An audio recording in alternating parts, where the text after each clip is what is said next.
오늘 함께 보실 하나님 말씀은 누가복음 1장 5절에서 11절까지 말씀 우리 같이 한번 보도록 하시겠습니다. 우리 한 절씩 교독하시겠습니다. 유대왕 헤롯 때 아비야 반열에 제사장 한 사람이 있었으니 이름은 사가랴요 그의 아내는 아론의 자손이니 이름은 엘리사벳이라.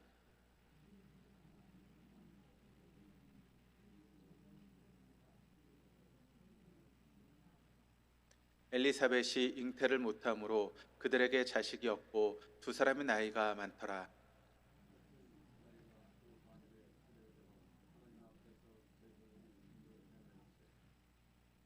제사장의 전례를 따라 제비를 뽑아 주의 성전에 들어가 분향하고,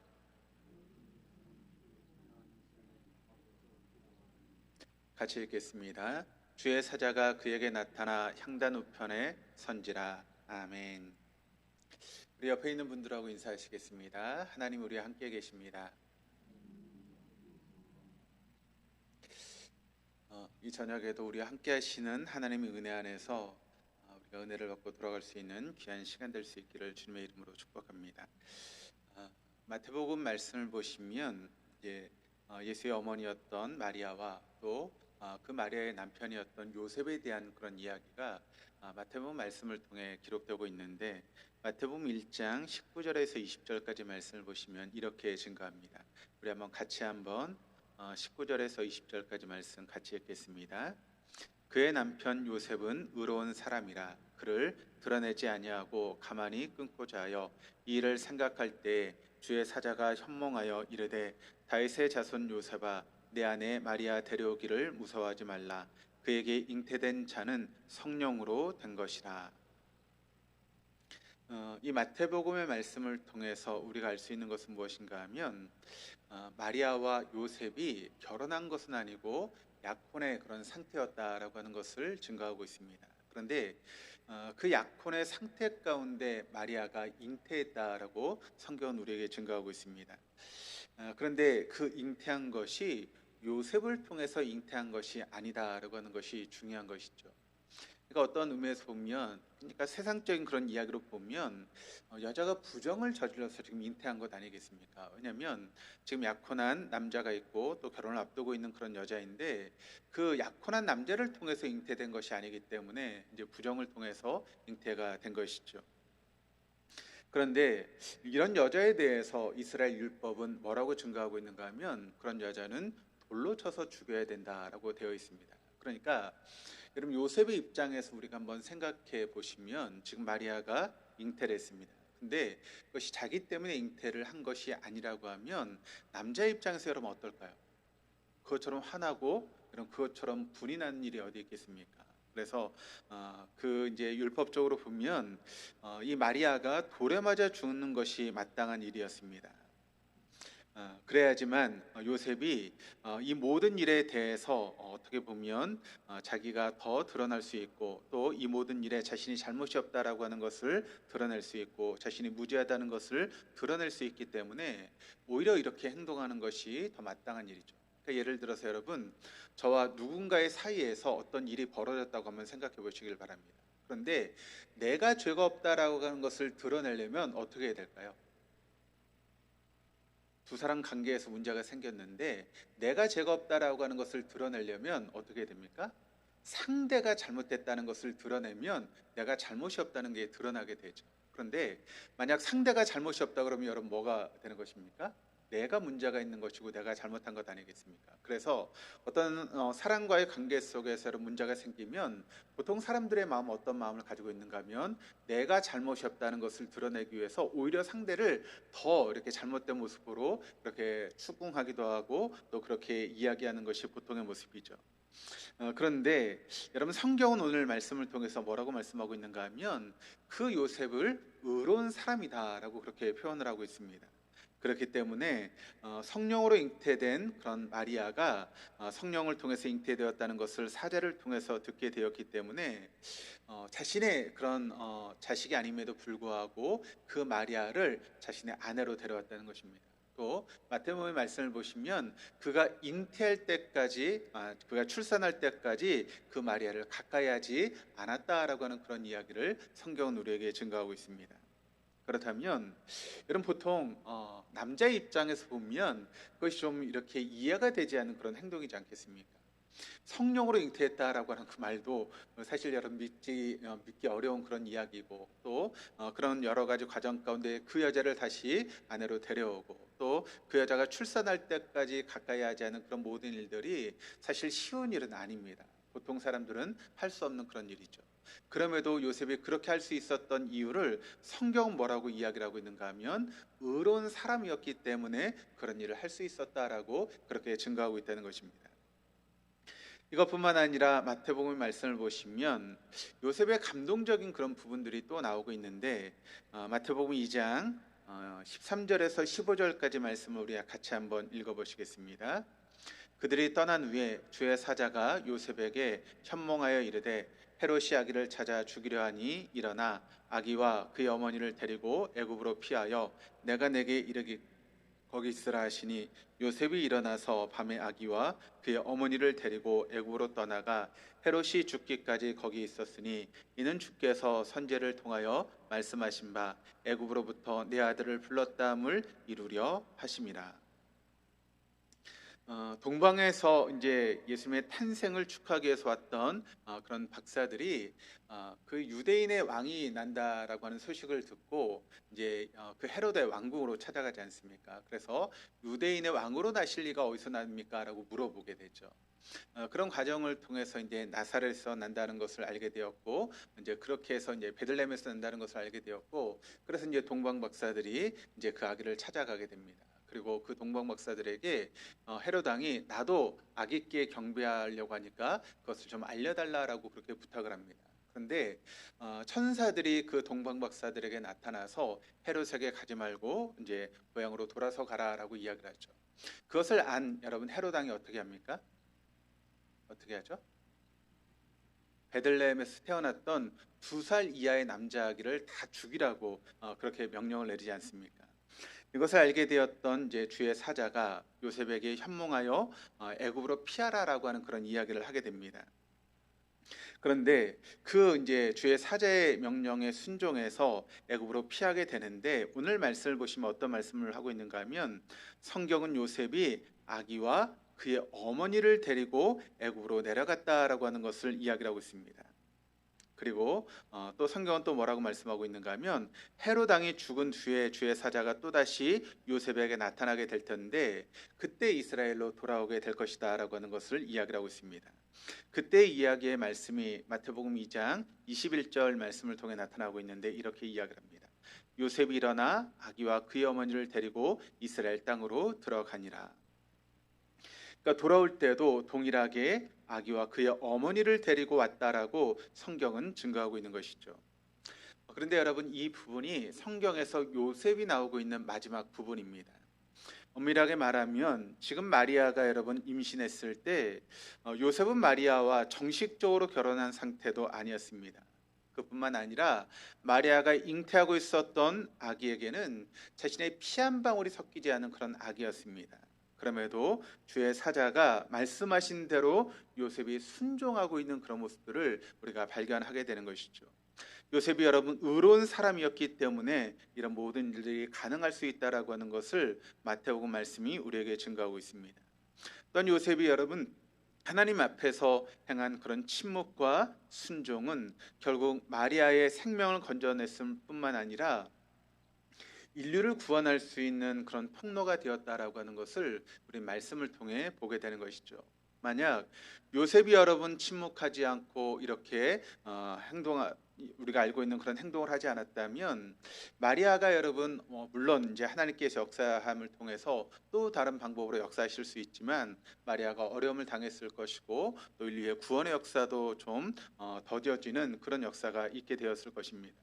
그런데 요셉이 이렇게 침묵하고 순종함을 통해서 마리아의 생명이 구원을 얻을 수 있게 되었고, 또 그와 같은 일을 통해서 인류가 구원을 얻는 그런 놀라운 역사가 이루어질 수 있게 되었다라고 하는 것을 우리가 알게 됩니다. 오늘 말씀을 보시면 오늘 말씀 6절이 이렇게 증거합니다. 우리 한번 읽어보시겠습니다. 이 두 사람이 하나님 앞에 의인이니 주의 모든 계명과 규례대로 흠이 없이 행하더라.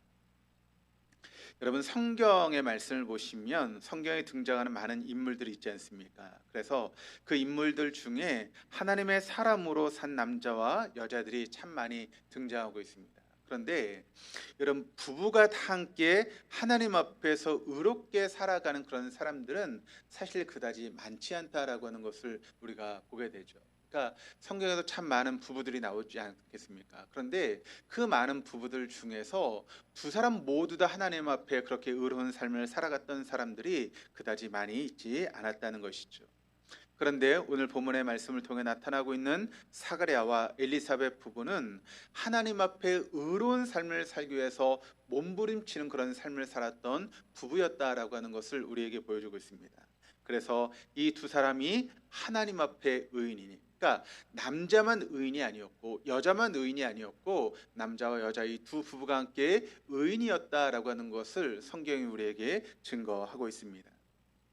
특별히 여기 행하더라라고 하는 그런 말씀이 나오고 있는데 이것이 여러분 현재 분사형으로 지금 쓰이고 있습니다. 그러니까 현재 분사형으로 쓰이고 있다라고 하는 그 말의 의미는 무엇인가 하면 과거, 그러니까 사가랴와 엘리사벳 그 부부가 과거의 어느 한순간에만 순종한 것이 아니라 과거에서부터 현재에 이르기까지 하나님께 신실하게 순종의 길을 과거부터 현재까지 지금까지 걸어오고 있다라고 하는 그런 이야기입니다. 이제 현재 분사형이기 때문에 아마 과거부터 현재까지 또 앞으로 살아가는 그런 모든 과정 가운데 이 사가랴와 엘리사벳이 그렇게 하나님 앞에 신실하게 순종의 길을 걸어왔다라고 하는 것을 현재 분사형으로 우리에게 보여주고 있는 것입니다.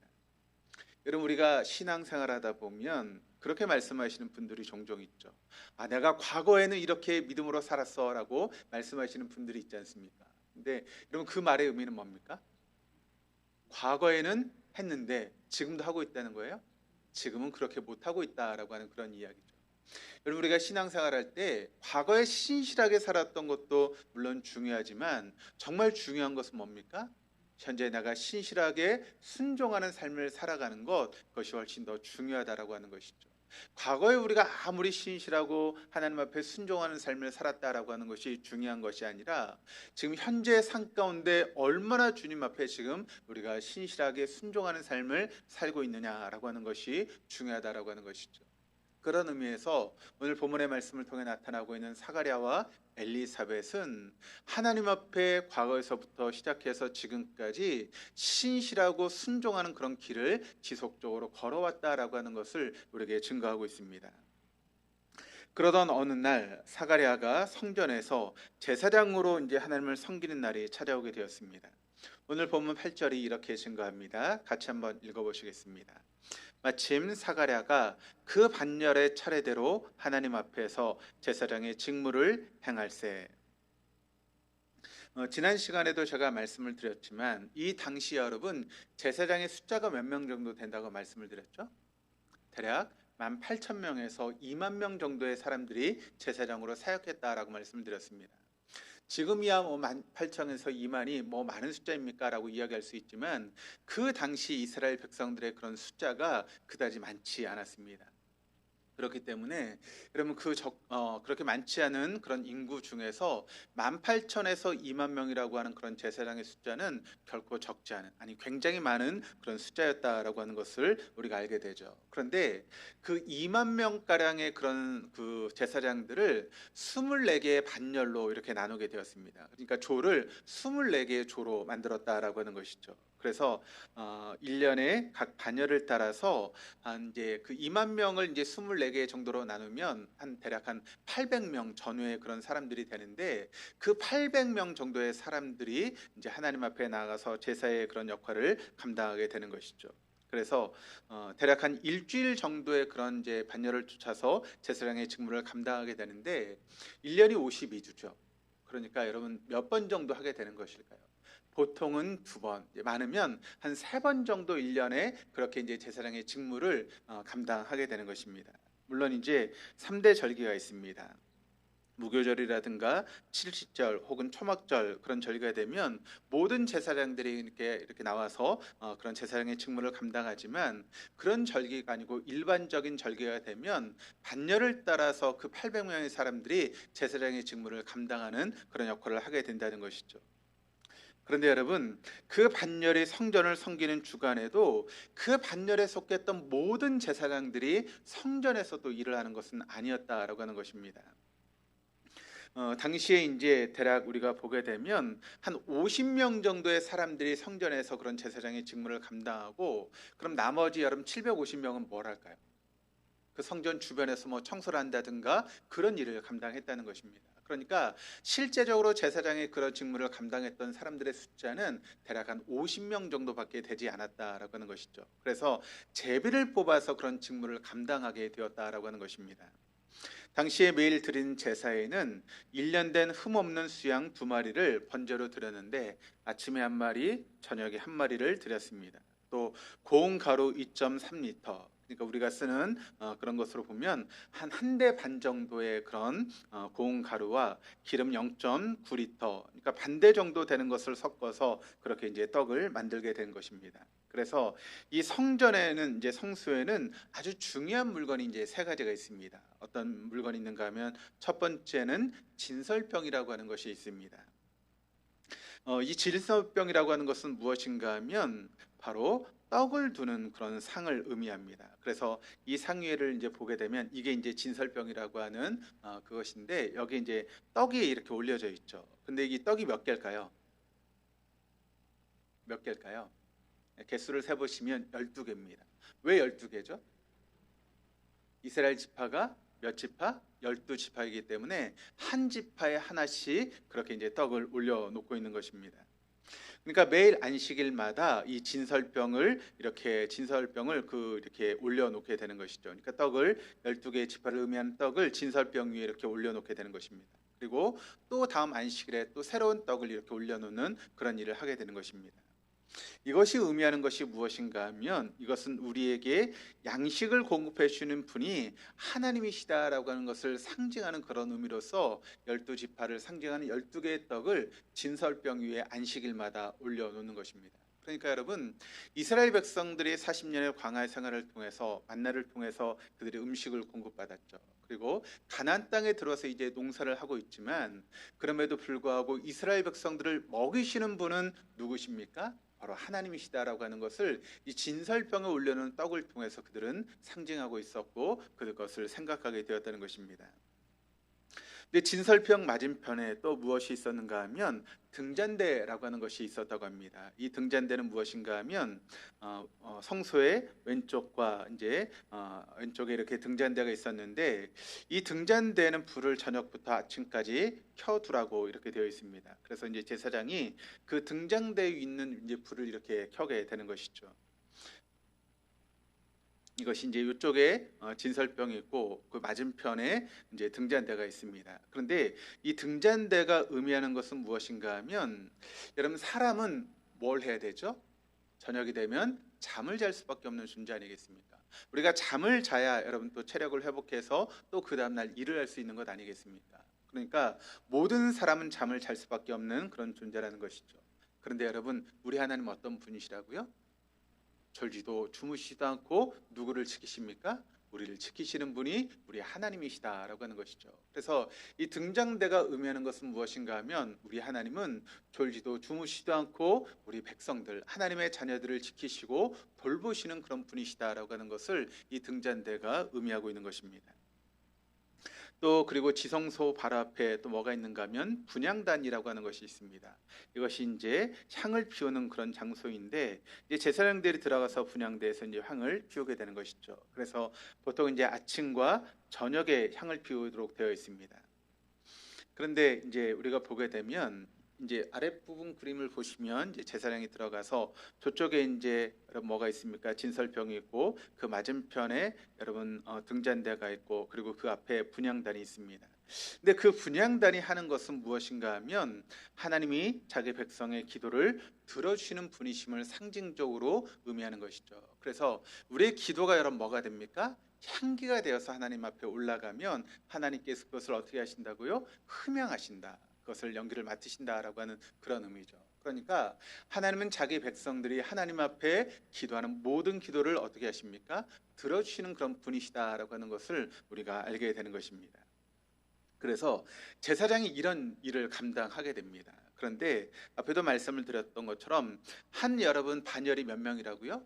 800명의 그런 반열이 있습니다. 그러면 근데 그 800명의 사람들이 다 이런 일을 합니까? 제사장의 역할은 아니다라고 말씀을 드렸죠. 몇 명 정도가 일을 한다고요? 한 50명 정도가 제사장의 그런 역할을 감당하게 된다는 것입니다. 그리고 나머지는 어떤 일을 감당하는가 하면 성전 주변에서 뭐 청소를 한다든가 그런 보조적인 역할을 나머지 750명 정도가 일주일 동안 그 일을 하게 되는 것입니다.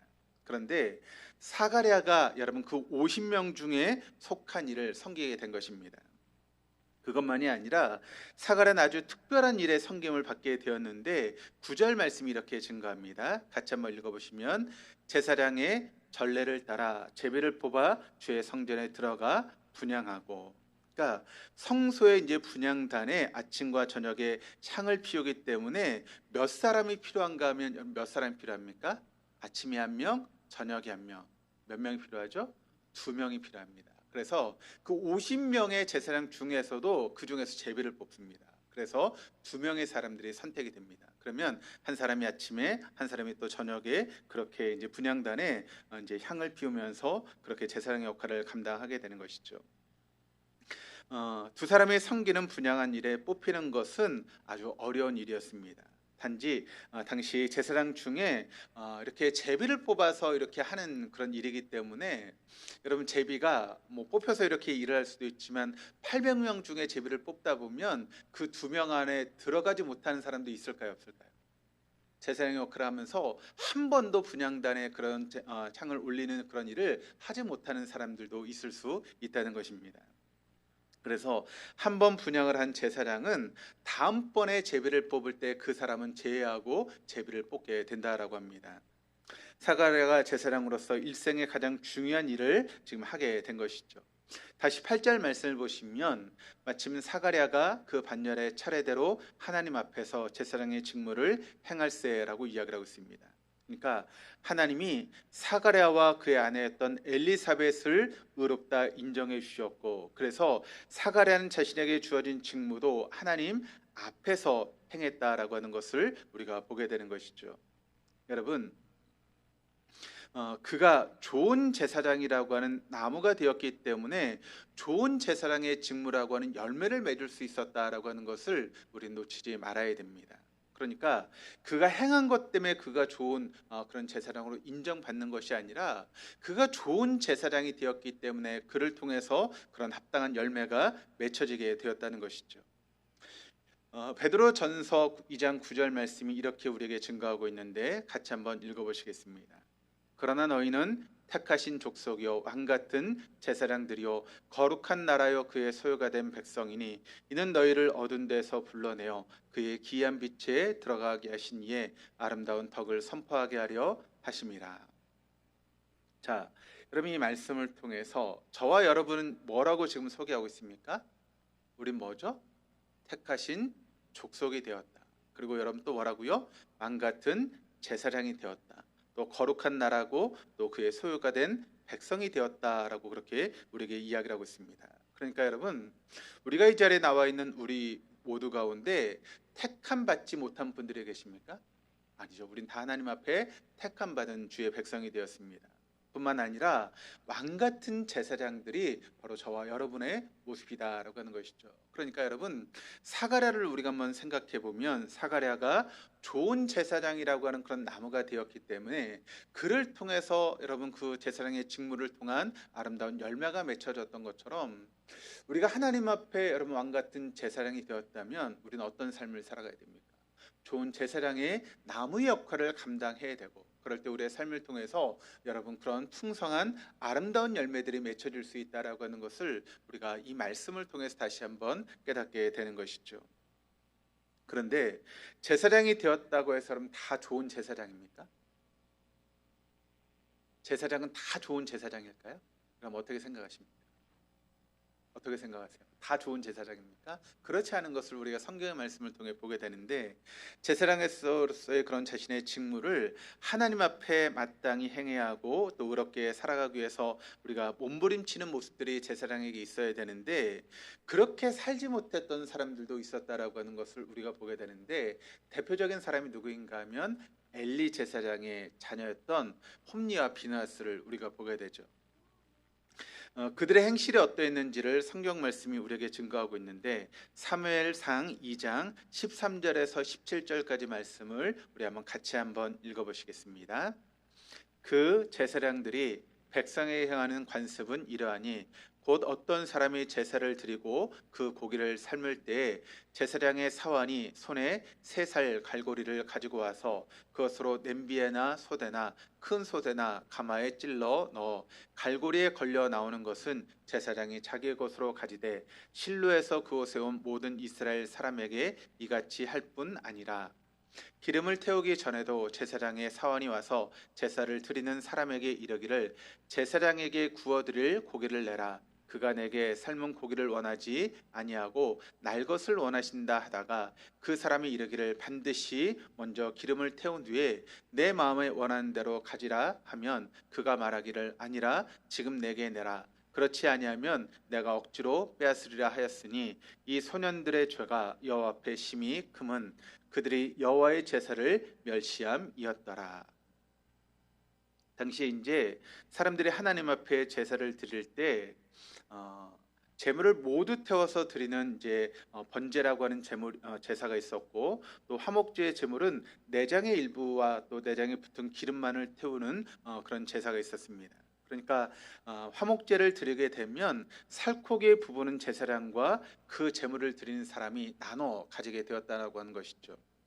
제사장의 몫은 어떤 몫인가 하면 오른쪽 뒷다리와 가슴 부위가 바로 제사장의 몫으로 주어지게 되었습니다. 그런데 이 홈리와 비느하스는 여러분 어떻게 했는가 하면 제사장의 몫으로 주어지는 그러니까 오른쪽 뒷다리와 가슴 부분이 아니라 이 갈고리를 가지고 이제 그 고기를 담고 있는 그곳에 이제 갈고리를 가지고 넣는다는 것입니다. 그러면 갈고리이기 때문에 이제 고기가 걸리지 않겠습니까? 그러면 그 고기가 걸려서 올라오면 누구의 것이 됩니까? 그것이 홈리와 비느하스의 것이 된다는 것이죠. 그러니까 이것은 하나님께서 말한 제사의 그런 부분이 아니라는 것이죠. 그런 일들을 지금 하고 있다는 것입니다. 그리고 여러분, 하나님 앞에 제사를 드리기 위해서는 이제 여기 말씀에도 나와 있지만 기름을 태운 후에 이제 하나님 앞에 이제 제사를 드리고 그 나머지 것을 가져야 되는데, 홈리와 비느하스가 어떻게 하고 있습니까? 생고기를 먹고 싶다. 그래서 제사를 드리기 전에, 그러니까 기름을 태우기 전에 먼저 뭘 내라고요? 생고기를 내라라고 그렇게 이야기해서 그것을 가져다가 이제 자신이 먹었다라고 하는 것이죠. 그런데 여러분, 이 말씀을 보니까 뭐라고 말씀하고 있는가 하면 그들의 죄가 사람들 앞이 아니라 하나님 앞에서 컸다라고 이야기를 하고 있습니다. 왜냐하면 그들이 제사를 드리는데 그 제사를 그들이 멸시했기 때문이다라고 이야기를 하고 있습니다. 그러니까 여러분, 똑같은 제사장이었는데 사가랴는 하나님 앞에 의로운 인정을 받고 그렇게 최선을 다해서 의로운 삶을 살기 위해서 노력했고 그에 합당한 열매가 맺혀졌다는 것이죠. 그런데 똑같은 제사장이었는데 홈리와 비느하스는 여러분 어떻게 합니까? 전혀 그렇게 하지 못했다라고 하는 것이죠. 앞에 우리가 말씀을 나눴는데 저 여러분 뭐예요? 왕 같은 제사장이라는 것입니다. 우리가 제사장이 되었다라고 하는데 여러분, 그 제사장이 되었다고 해서 다 똑같은 제사장이 아닐 수 있다라고 하는 것을 우리가 말씀을 통해 보게 되는 것이죠. 어떤 사람은 사가랴 같은 그런 제사장의 역할을 감당하는 사람도 있고, 어떤 사람은 홈리와 비느하스 같이 하나님 앞에 제사를 멸시하는 그런 모습으로 얼마든지 설 수 있다라고 하는 것을 우리가 보게 되는 것입니다. 이들과 반대로 제사장이 아니면서도 제사장 같은 왕으로 늘 하나님 앞에 살았던 사람이 있었는데 그 사람이 누구인가 하면 바로 다윗이었습니다. 다윗이 시편 16편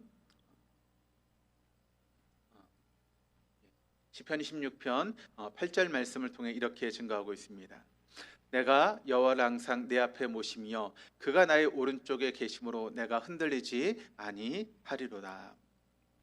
이 말씀을 통해서 다윗이 어떤 삶을 살았는지를 우리에게 증거하고 있는데, 이 다윗이 제사장이 아니었음에도 불구하고 제사장 같이 늘 하나님 앞에서 그렇게 삶을 살았던 것이 바로 다윗의 모습이었다라고 하는 것을 우리에게 증거하고 있는 것입니다. 여기 이제 오른편이라고 하는 그런 말씀이 나오고 있는데, 이 오른편이라고 하는 것은 어떤 의미를 가지고 있는가 하면 하나님의 능력을 상징합니다. 그래서 여러분, 오른쪽이라고 하는 것은 하나님의 능력을 상징해서, 예를 들어서 하나님 우리를 나의 의로운 오른손으로 너희를 붙들리라 라고 하는 그런 말씀을 우리가 보게 되죠. 여러분, 그러면 하나님이 왼손이 없으시기 때문에 오른손을 사용하신 분이십니까? 그렇지 않죠. 왜 오른손이라고 하는 말을 쓰는가 하면, 하나님께서 그 능력의 상징이 오른손이기 때문에 하나님의 전 능력을 통해서 우리를 보호하시고 인도하시겠다라고 하는 그런 의미로서 이런 말씀을 우리에게 하고 있는 것이죠.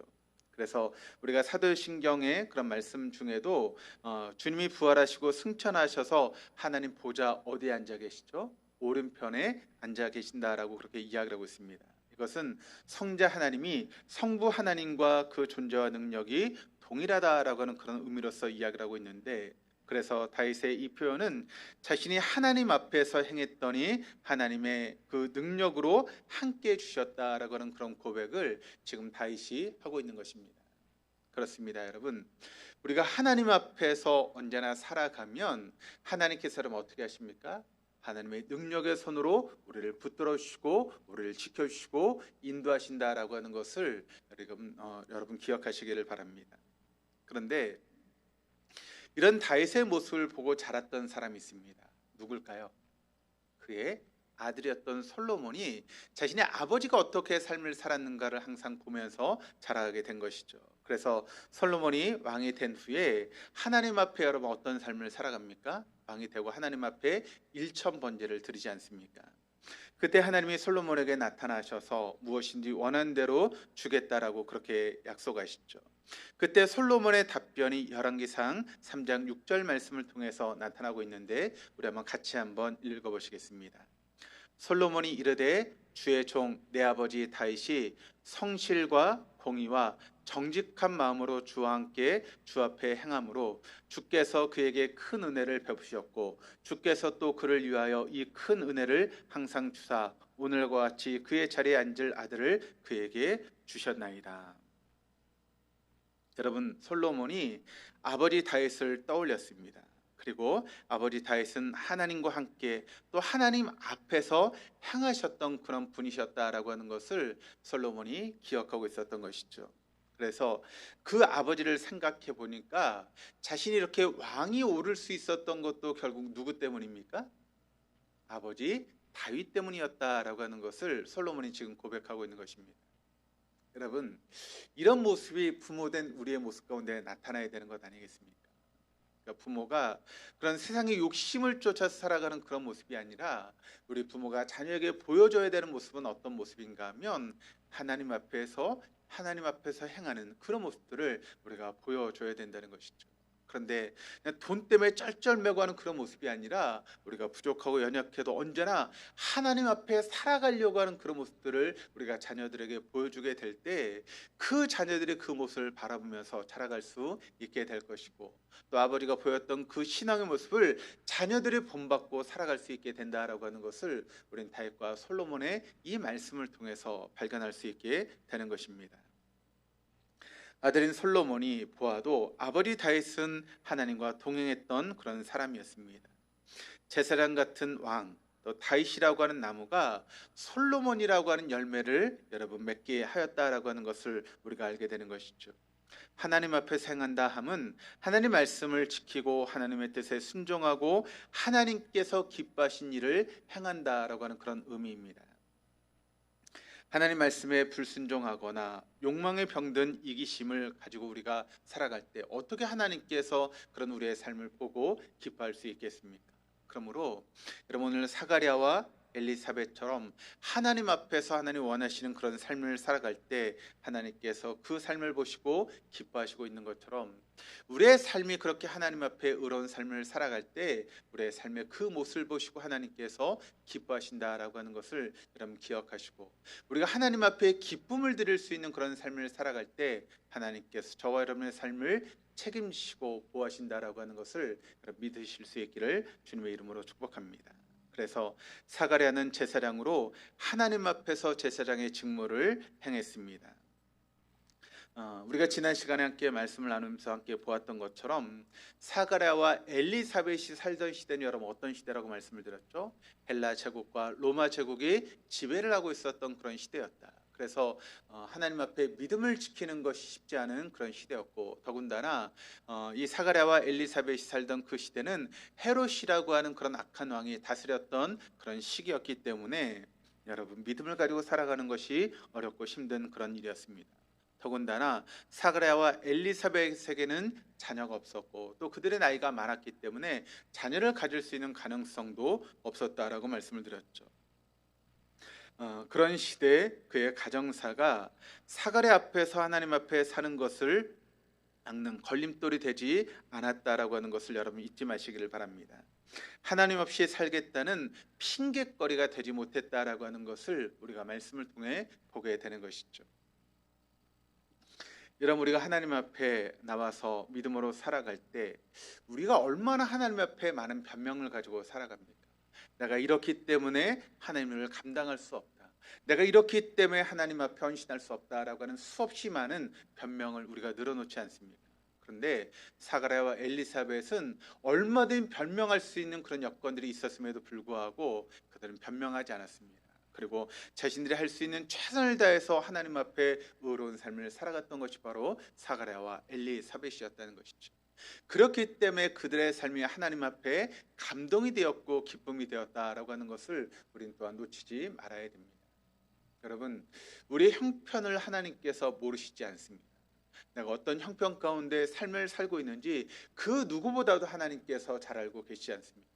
그럼에도 불구하고 내가 이런 형편에 있다고 해서 하나님 앞에 변명하고 핑계를 대는 것이 아니라 이 형편 안에서 언제나 최선을 다해서 하나님 앞에 믿음으로 살아가려고 노력할 때 그 모습이 여러분 하나님 앞에 감동이 되는 것이고, 그 모습을 보는 하나님이 여러분 기쁨을 느끼게 되는 것 아니겠습니까? 예수 그리스도의 피와 은혜로 의롭게 된 우리도 지금 어떤 신분에 있든지 하나님 앞에 감당해야 될 직무가 있습니다. 남편과 아내로서의 직무, 부모와 자녀로서의 직무가 있습니다. 또 직장 안에서 우리가 가지고 있는 직무도 있을 것입니다.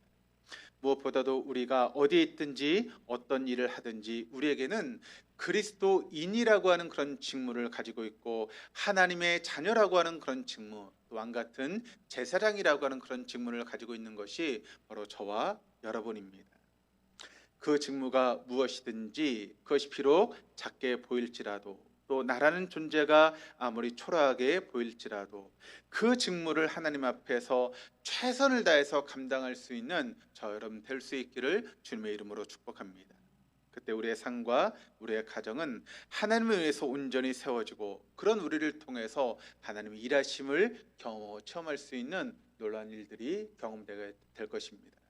그런 삶을 살아갈 수 있는 저 여러분 우리 모두가 될 수 있기를 주님의 이름으로 축복합니다.